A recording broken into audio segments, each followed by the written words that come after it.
voudrais vous partager aujourd'hui les postures archétypales. Dans une capsule précédente, on a vu l'importance de passer du temps au sol dans la journée, quand socialement c'est acceptable, et bouger à travers les principes du mouvement régénérant pour pouvoir réharmoniser son corps et se libérer de ses vieux blocages.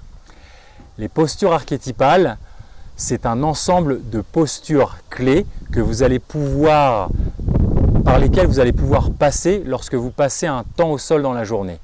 La première, la plus connue, ça s'appelle assis en tailleur ou autrement Sukhasana.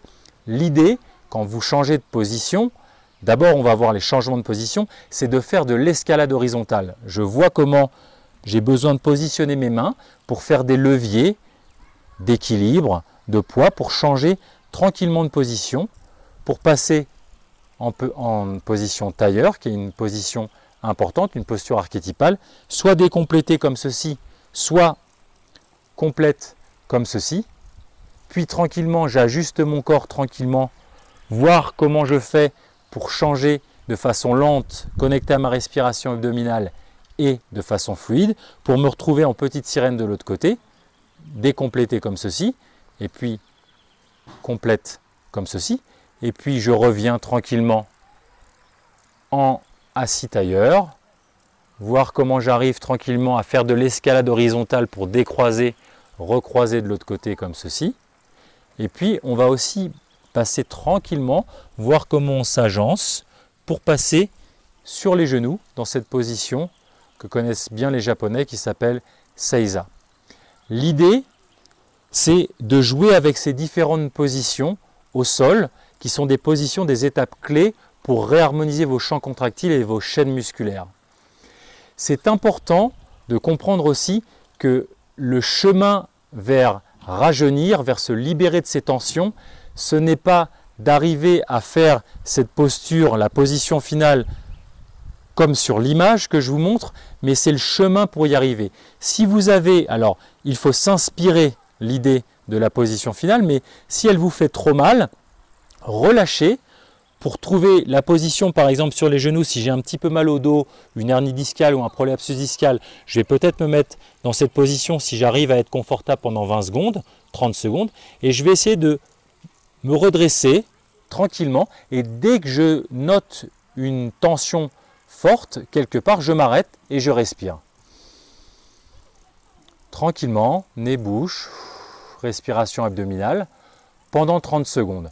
Et vous allez voir, et ensuite, progressivement, vous allez changer de position, me mettre en petite sirène comme ça par exemple, et vous allez voir que progressivement, votre corps va s'adapter, la gravité va faire son travail, et vous allez voir que vous allez défibroser ces zones, ce tissu conjonctif, ce tissu de soutien qui n'a pas travaillé à cause d'un blocage depuis des années, depuis plusieurs mois ou plusieurs semaines, et vous allez voir que c'est à travers la progressivité que vous allez libérer votre corps.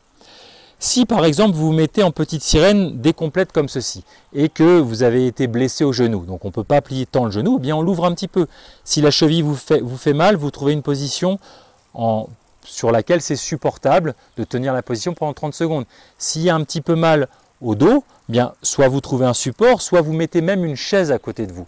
Et l'idée c'est que vous vous rapprochez de la position finale le plus possible. Ce que vous pouvez faire, et dès que vous sentez une première tension forte quelque part, vous vous arrêtez et vous respirez.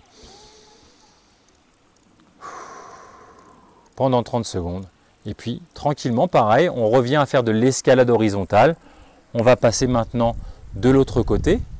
Et puis, si tout va bien, comme quand vous accordez votre guitare, la corde de mi, vous prenez votre guitare, vous accordez, la corde de mi n'est pas désaccordée, mais vous avez vérifié. Et bien, en passant sur la petite sirène de ce côté-là, vous vérifiez que ce champ contractile est bien harmonieux, il n'y a pas de tension.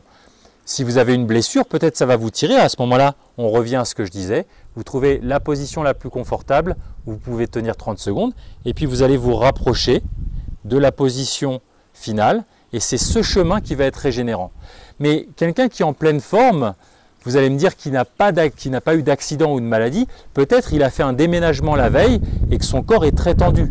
Du coup, Si d'habitude il est capable de faire ça, peut-être que parce que dimanche dernier il a déménagé son frère, eh bien, il va avoir besoin, là il va être tendu, donc du coup il va se mettre où c'est confortable et pareil, il va aller se réharmoniser cette chaîne musculaire, ce champ contractile.